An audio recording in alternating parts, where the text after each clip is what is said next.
Did you hear what the cow said to the farmer on a cold winter morning? Thanks for the warm hand. Anyway, it's going to get better, so don't panic on me. I start small. Nice to see all of you. How many of you have never seen me before? This is your first time? Oh, wow, most of you, okay. I keep thinking for sure I'm more famous than that, but, you know, that is the truth. I'm delighted to be here. Been looking forward to it for a long time. And it's nice to be back. You know, I was here not too long ago. It's nice to be invited back. It says something when you're invited back. It doesn't say everything, but it says something. Maybe it says, let's give him one more chance, right? See if he can get it right this time. But I'm delighted to have all of you here. We're going to spend the day together. I feel two major responsibilities, and I'm sure you can guess what those are. Number one is to make sure you get your money's worth, right? When you shell out your cash, especially these days, you want to make sure you get full value for the money you spent. And I know the tab for the seminar was not that much. Pretty modest fee to get in. Most of you, your tips for the week, right? So it wasn't that much, but I want you to be able to say when you walk out of here today, it was worth my money. But my biggest responsibility is to make sure you get your time's worth. And the reason I say that is because time is more valuable than money. In fact, you might start your notes with that. Time is more valuable than money. You can get more money, but unfortunately you can't get more time. If somebody asks you to spend your money, that's pretty easy, right? We live in America. We're wealthy. So the money's not the problem. But what if somebody asks you to spend a day, right? You got to think that over carefully.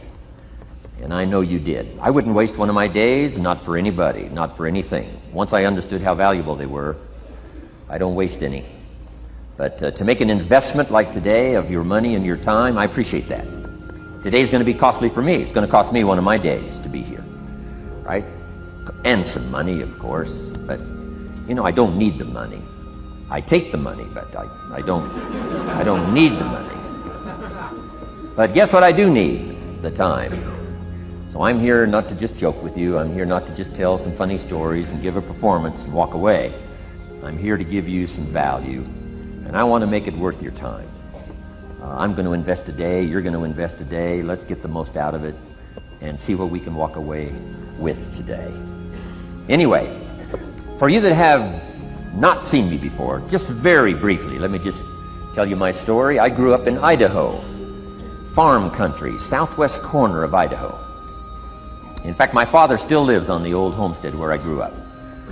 He'll be 89 his next birthday, still hasn't retired. I'm proud of my dad. He's never been ill. He's really something. I'm trying to get him to retire this year, 88. I'm telling my father, what a good year to retire when you're 88. And he says, hey, talk to me in 10 years, right? I might be ready. But anyway, I went to high school. I graduated. I went to college 1 year. Halfway through my second year of college, I decided I was smart enough, so I quit. One of my major mistakes. I should have stayed in school. But I thought, heck, you know, I'm smart enough to get a job. That's what life's all about, right? Get a job, pay your bills, work hard, stay out of trouble, keep your fingers crossed, hope for the best. And I figured I was at least prepared to do that. So I quit college and went to work. A little while later, got married, got my little family going, and I'm out there doing what I thought was the best I could. But about age 25, I'm starting to struggle. I've purchased a little more than I can conveniently pay for on time. And the creditors are starting to call saying, hey, you told us the check was in the mail. What's the deal? And I'm getting embarrassed by that. I'm also embarrassed, big mouth me, with all the fancy promises I made to get married. I'm way behind on those promises. And I'm getting discouraged, wondering what to do. And I thought, well, maybe I should go back to school. Right? 1 year of college, pretty short on an application. But, you know, tough to go back to school, right? Especially when you got your family going. Time to stay is when you're there. So I discounted that. I thought, well, if I, you know, had my own business, that would be the way to go. But, you know, I'm short on money. Too much month at the end of the money. If you've ever been there, that's where I was, age 25. So I had to discount that, and I'm discouraged, wondering, where do I go from here? And then the miracle happened for me. Good fortune came my way. And who can explain good fortune? I don't know. Remarkable things that happen to you at a particular time. Sometimes it's just unexplainable how those things happen. One of my friends says, well, hey, things don't just happen. Things happen just. Another good note for your notes. Things don't just happen. Things happen just. And maybe that's it. I don't know. I'm an amateur on life, I guess like most of us are, trying to figure it out, how to make it valuable. But I was ready. And my good fortune was, at age 25, I met a very wealthy man. His name was Mr. Schoaf, Mr. Earl Schoaf. A friend of mine had gone to work for him, and he started telling me about this man. He said, you got to meet this man I've gone to work for. He's wealthy, but he's easy to talk to. And he's got a unique philosophy of life. And the more he kept talking about this man, I thought, well, I've got to meet this man. So sure enough, shortly after that, I had a chance to meet this remarkable wealthy man, and I was impressed. He was wealthy. Sure enough, he was easy to talk to. I was so intrigued, within a few minutes, I said to myself, if I could be like him, farm boy from Idaho, if I could be like him, I'd give anything. And then I thought, if I could just get around somebody like him, and if he would teach me what to do, I would be willing to learn. I'm coachable. And that was my good fortune. A few months later, this wealthy man that I met, Mr. Schoaf, took a liking to me, hired me, gave me a job. I went to work for him. And I spent the next 5 years in his employ. And then, unfortunately, he died at the end of that period, at age 49. His last 5 years, but the first 5 years of my new life, I got to spend with this remarkable man, and my dream came true. He coached me, he taught me. He taught me the books to read. He taught me the disciplines. He taught me the changes to make in my language and personality.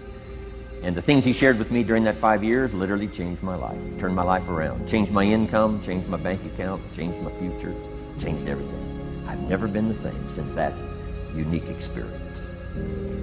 And I wish he was still alive today, Mr. Schoaf. I'm sure if he was alive today, especially after this seminar, Idaho Farm Boy makes it to Dallas-Fort Worth, full house, standing room only. Pretty awesome, I'm sure. If he was alive, I'd be calling him today saying, you won't believe what's happening to me. I've had a chance now to share with other people what you shared with me. But anyway, how I got here. 30 plus years ago, I was living in Beverly Hills, California. And one day, a friend of mine, businessman friend, said, Jim, I'd like to have you come and share your story with my service club that I belong to, the Rotary Club. He said, I know your story, Idaho Farm Boy makes it to Beverly Hills. But he said, I think my club members would love to hear your story. He said, if I arranged one of our breakfast meetings, would you come tell your story? Just share a few thoughts. I said, okay. So I agreed to go give this breakfast talk. And guess what? They liked it. And my telephone rang. I got another call saying, we heard you've given your story and shared some ideas. Would you come talk to our club? First thing I know, I'm starting to devote a piece of my business time to giving these talks. And then one day, a businessman who'd heard my talk, I think 2 or 3 times, approached me and said, would you come and share that story and some thoughts with my management and salespeople? I said, I got this little company going. And he said, if you'd come tell your story to my organization, he said, I'd be happy to pay you. And I thought, wow, wouldn't that be something? So I agreed to go do it, and I got paid. Little did I know, another fortune was waiting for me to translate my ideas into talks and speeches and seminars. Now I've written some books. It's on cassette tape. Now I get to travel around the world. Last year I was in Japan and Israel, Spain, Mexico, Australia, New Zealand, France, Germany, Canada, and now Dallas-Fort Worth. So. Idaho Farm Boy gets to travel around the world and share his story, and here I am today. Anyway, it's almost too much for me to comprehend. From where I started, raised in obscurity, in a little small farm community, and now to be here today is pretty awesome for me. So anyway, that's just a little bit about my story. My story is probably more intriguing for me than it is for you, but I wanted to hear it again, so I thought I would just, bore you with it. Anyway, I don't ask you to be impressed today. I'm the one that's impressed from where I came from to have a chance. But that's the American dream, right? Come true. Chance to start from scratch, start from obscurity, start with pennies, start with nothing, and have a chance to transform your life, change your life, set your goals, and see what you can accomplish. So anyway, that's how I got here. And I'm just delighted that this day has arrived, and I truly want to make it valuable for you. Let's go to work. Here's what I hope you'll find out of this seminar today for your notes. Here's what I hope you'll find. Number one, sincerity. Above all else today, I hope you'll find me sincere. Best place for people to start to communicate is sincerity on both sides. I'm sure you're sincere or you wouldn't be here today, right? To spend this kind of money, to spend this kind of time, roll up your sleeves today, go to work like I am, and get this message. You've got to be sincere. So I assume you're sincere. Now I want you to see me sincere. But I've got a good note for you to make. Sincerity is not a test of truth. Important note to make. Sincerity is not a test of truth. We must not make the mistake of saying he must be right, he's so sincere. That would be a mistake. And here's why. It's possible to be sincerely wrong. So we don't mistake sincerity for truth, right? Sincerity is only a test of sincerity. Truth has to yet be tested by truth. Okay? But hopefully you will find me sincere and truthful. Next, a combination of things I hope you'll find here today. Ideas plus inspiration. Ideas plus inspiration. Ideas, business ideas and social ideas and personal ideas, we all need ideas. Right? How to have a good day ideas, how to have a good year ideas, how to have your best year ever ideas, good health ideas, personal relationship ideas, how to deal with your family ideas, sales management ideas, financial freedom for the future ideas. We all need good ideas. So today, I hope you gather up by notes and by what you can remember a lot of ideas. I want to share as many with you as I possibly can in the time constraints we have. Today is going to go very rapidly. I used to think a day like this was a long day. Found out it's a pretty short day. But I'm going to go as fast as I can, share with you as many ideas as I possibly can. And here's why. Ideas can be life-changing. Ideas can be life-changing. And sometimes all you need is just one more in a series of good ideas. It's like dialing the numbers into the lock, right? You got 5 or 6 numbers dialed into the lock. The lock still won't come open, but you don't need 5 or 6 more numbers. Maybe you just need one more. And maybe a seminar like this could do it. A sermon could do it. The lyrics from a song could do it. The dialogue from a movie could do it. Conversation with a friend might do it. That one last piece you need, number. Dial it into the lock, that's it. The lock comes open, there's the door for you to walk through. And maybe this seminar today could furnish that for you. One more idea. I know you've come with a lot already. Sometimes we get the impression, I used to have that I only had this much going for me and I needed this much. Usually not true. And I'm sure not true of this audience, where I find you today, as well-dressed as you look today.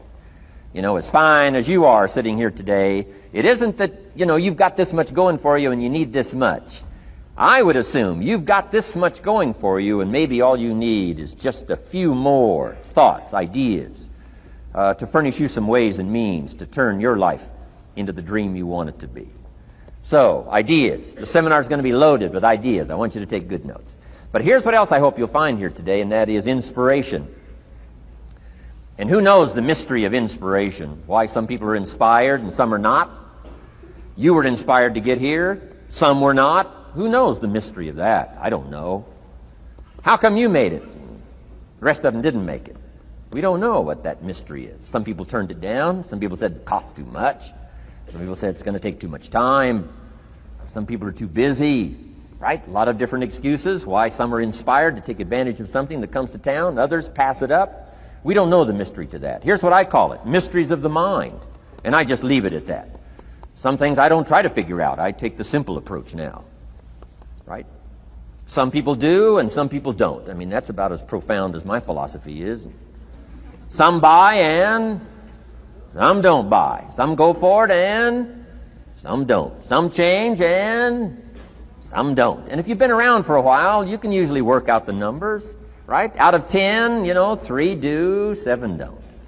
Whatever business you're involved in, pretty soon you got this ratio going.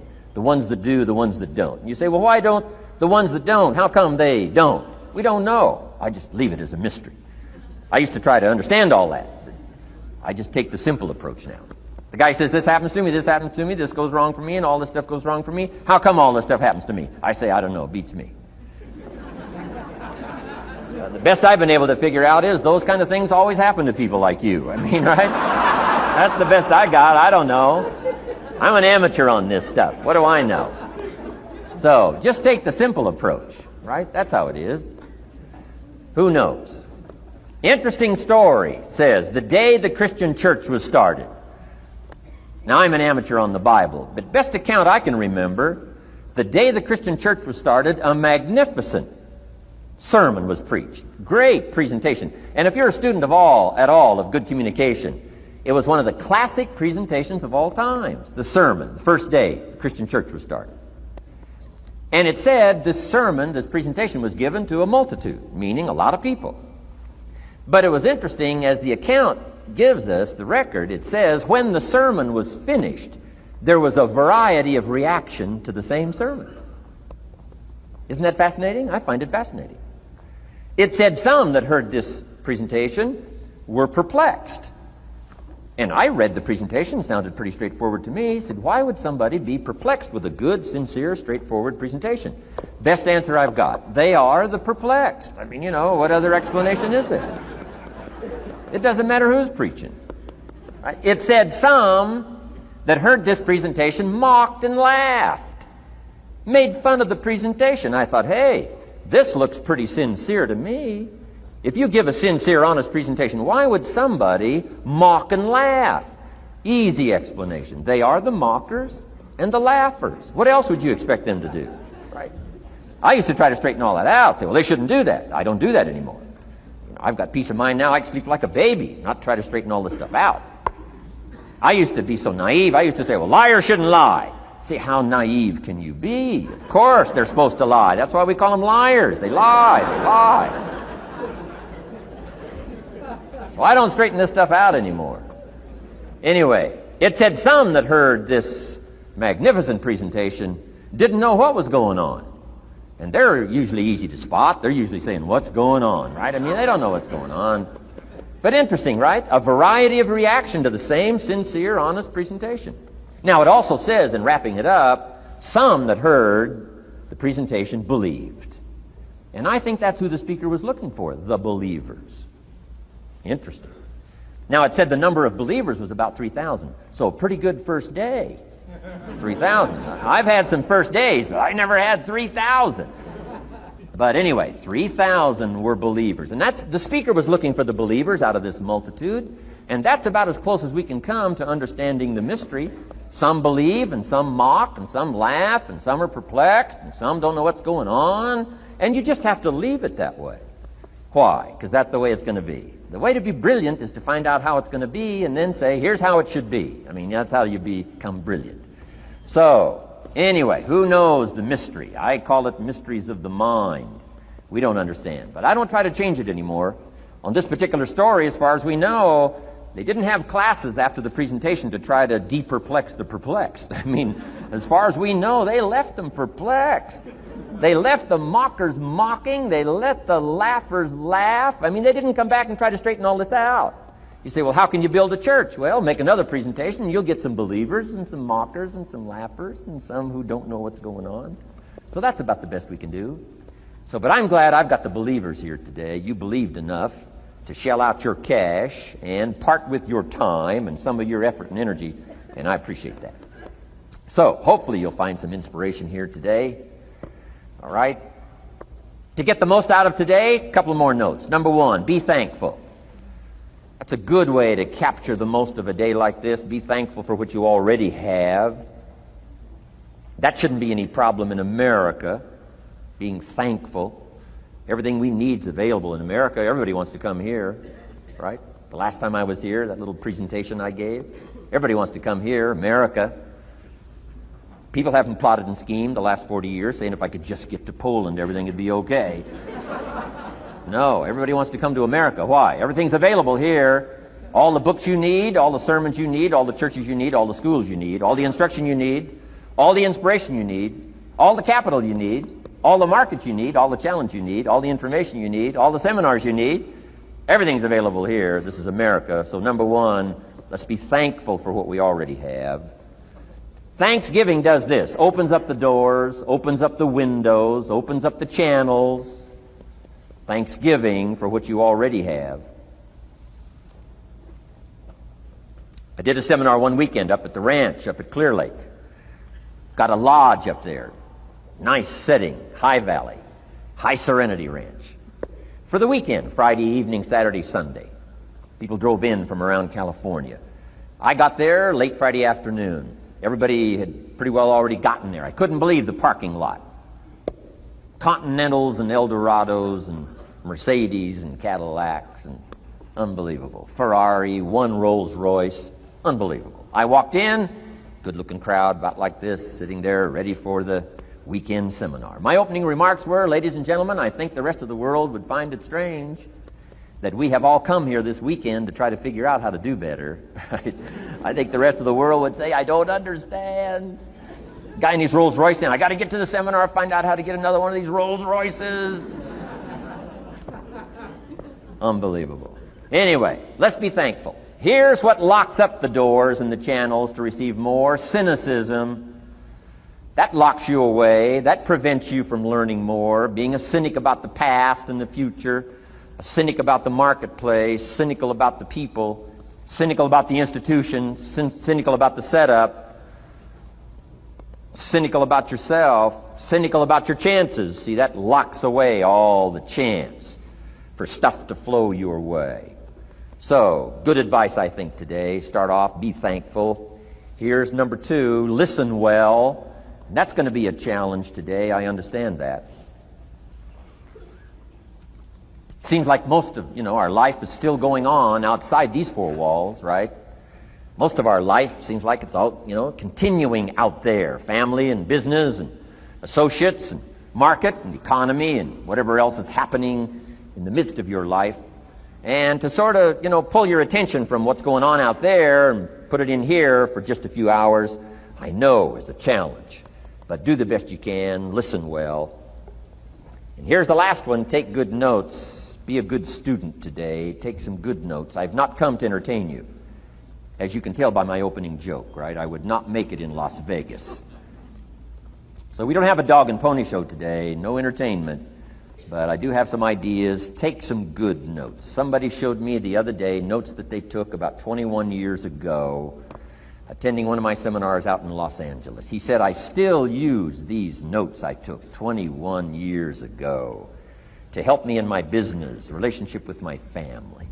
So I'd like to have these notes that you take today become that valuable for you. Then it would be worth me making the investment to come and spend a portion of my life, my time, my energy here. And I want this investment I'm making here today to pay off. And one of the ways it can pay off for me is for you to take good notes and then go away and use whatever makes sense. Because what I feast on coming back around is the stories out of this audience today. Sure enough, 6 weeks from now, 6 months from now, 6 years from now, somebody's going to, by phone, by letter, by personal contact, walk up to me and say, the things you shared that day got me thinking. And I started making some changes, and let me tell you what's happened to my business, let me tell you what's happened to my sales career, let me tell you what's happened to my relationship with my family. See, that'll make it worth it for me. Not the money, the return. Something you can't buy with money. If somebody says, thank you for touching my life and taking the time to make the investment. And that's what I'm all about. So if you'll become a good student today. And here's the last note. Don't be a follower, be a student. You'll be happy to know today we haven't come seeking disciples. We've got no movement for you to join. I'm just here to share some of my experiences, good ideas, best I can. But I think that's good advice. Don't be a follower, be a student, right? Take advice but not orders. Take information, but don't let somebody, order your life. Make sure what you do is the product of your own conclusion. Excellent note to make. Make sure what you do is the product of your own conclusion. Not to do what someone else says. Take what someone else says, process it, think about it, ponder it. If it makes you wonder, if it makes you think, then it's valuable. Then when you go take action, make sure that the action is not what somebody told you to do. Make sure the action is the product of your own conclusion. If you'll follow just a little bit of those simple guidelines, I'm telling you, the learning process can be speedy, swift, powerful. Your learning curve can go up, and then applying it to your business, your life, your family, conversations, equities of all kinds. You'll find some progress like I did that first 5 years when I met a teacher willing to share with me, turn my life around. Progress I couldn't believe happened for me. Okay, let's get started. I want to review, I was here last time and we talked about the 5 major pieces to the life puzzle.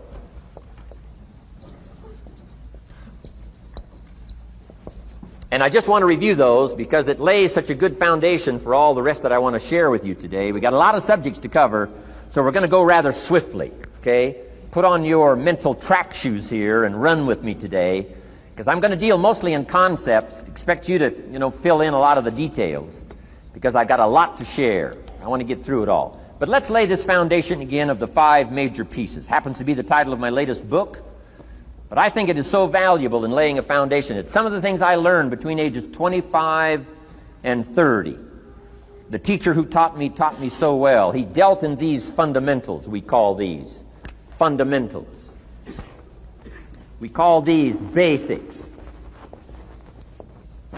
Basics for sports, fundamentals for sports, fundamentals for your business, fundamentals for the way you deal with your family, a few simple things, a few basic things that if you practice every day can make all the difference in the world, how it works out. I boiled it down to 5 major pieces to the life puzzle. Let's just review those. Number 1 is philosophy. Philosophy, as I taught the last time I was here, philosophy, in my personal opinion, is the major determining factor in how your life works out. Philosophy, the major determining factor in how your life works out. Philosophy. To form our philosophy, you got to think. You got to use your mind. You got to process ideas. And this whole process over a lifetime, starting way back here when we were children, schools that we've attended, our parents, our experiences, all this stuff that we've processed by the thinking process helps to develop our philosophy. And in my opinion, each person's personal philosophy is the major factor in how your life works out. Here's what I called it in that last presentation when I was here. It's called the set of the sail. Each person's personal philosophy is like the set of the sail. Now, I used to think it was circumstances that ordered my life. If someone would have asked me at age 25, Mr. Rohn, how come you're not doing well? Pennies in your pocket, creditors calling, nothing in the bank, behind on your promises to your family, you live in America, 25 years old, got a beautiful family, every reason to do well, and things are not going that well for you. What is wrong here? It would not have occurred to me to blame my philosophy. It would not have occurred to me. Saying, well, I got this lousy philosophy, and that's how come I got pennies in my pocket and nothing in the bank, and things aren't working well. That would not have occurred to me. I found it much easier to blame the government. Much easier to blame the tax problem. I used to say taxes are too high. Top tax rate when I first started paying taxes, 91%. Back then, when your income reached a certain level, all your income over that, 91%. So I used to say that's too high. Now the top tax rate's about 33%. But people are still saying what? Taxes are too. See, but you can't use that anymore. If it's gone from 91 to 33, how could it be too high? Come on. I threw all that old excuse stuff away. Some people found it, though, and they're using it these days. My old list. I used to blame the traffic, the weather, used to blame circumstances, right? People say I'm too tall, I'm too short, I'm too old, I was raised in obscurity, raised on a farm, parents of modest means, all the stuff. If you were to ask me, how come you find yourself here, Mr. Rohn, age 25, living in America, land of abundance and opportunity, pennies, zero in the bank, not doing well, creditors calling, it would not have occurred to me to blame my philosophy. I found it easier to blame the company policy. I used to say, if this is all they pay, how do they expect you to do well? So I figured that, my future was going to be tied to what everybody else was arranging, the economy and, interest rates. I used to say things cost too much. That was my whole explanation, not my philosophy, until my teacher taught me better that this is where the problem was, my own personal philosophy. Here's what's exciting about each person's personal philosophy. That's what makes us different than dogs and animals and birds and cats and spiders and alligators. That's what makes us different than all other life forms. The ability to think, the ability to use your mind, the ability to process ideas, and not just operate by instinct. In the winter, I'm telling you, the goose can only fly south. What if south doesn't look too good? Tough luck. It can only fly south. But see, human beings are not like a goose, can only fly south. I mean, you can turn around, go north, you can go east, you can go west, you can order the entire process of your own life.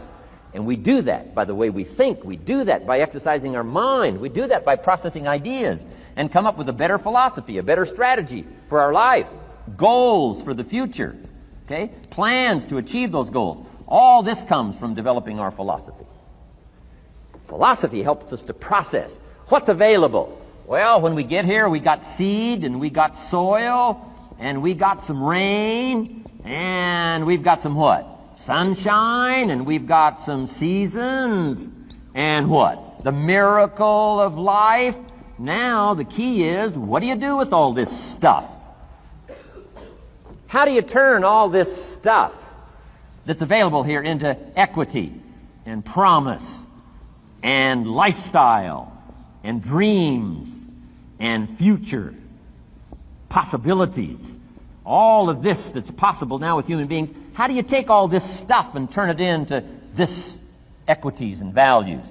Well, it starts with philosophy. What is the seed? What is the soil? What is the sunshine? What is the rain? Is it possible to take some of each of all the stuff that's available and turn it into food and turn it into value and turn it into nourishment and turn it into something spectacular and unique that no other life form can do? And the answer is yes. But you cannot deal with all this stuff and what to do with it unless you start refining your philosophy. Think, use your mind, come up with ideas, and strengthen your philosophy. So the seed and the soil and the rain and the sunshine, this is called, the economy and the banks and the money and the schools and everything that's available out there, processing information, what to do with all that, and turn it into equity and value. That is the major challenge of life, my personal opinion. So each person's personal philosophy now is going to determine what you're going to do with seed and soil and sunshine and rain and miracle, the change of seasons. That's it. My personal opinion. Each person's personal philosophy is like the set of the sail. That's what this seminar is for today. Help you to trim a better sail.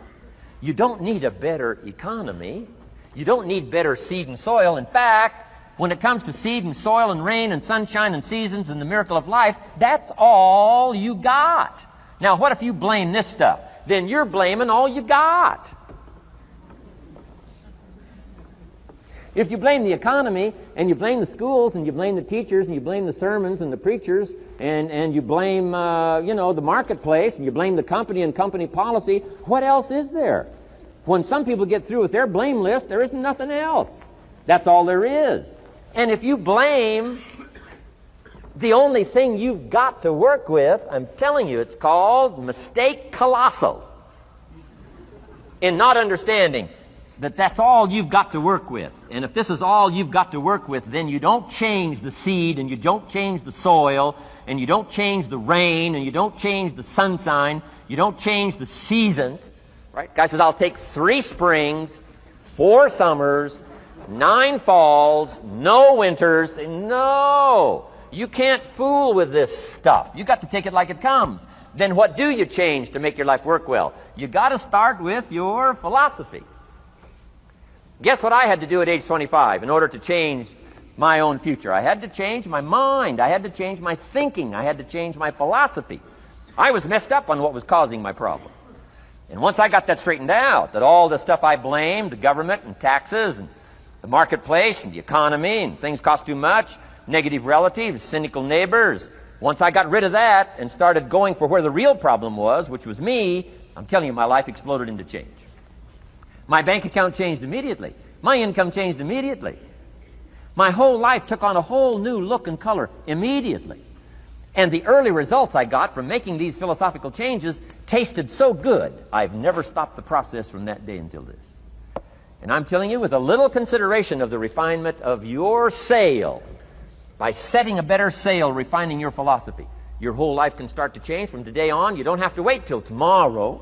You don't have to wait till next month. You don't have to wait till spring. You don't have to wait till 93. You can start this whole process immediately.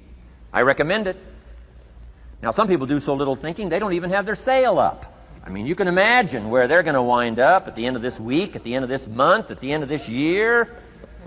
Now's the chance to change, process all this information. So number one is philosophy. Okay. And we dealt with all that, where we get ideas from personal experience, from other people's experiences. I don't want to get into all those details because we covered that the last time I was here. But philosophy, that's number one, my personal opinion. Each person's personal philosophy. Here's the definition of success and failure. Just make this note. Here's failure.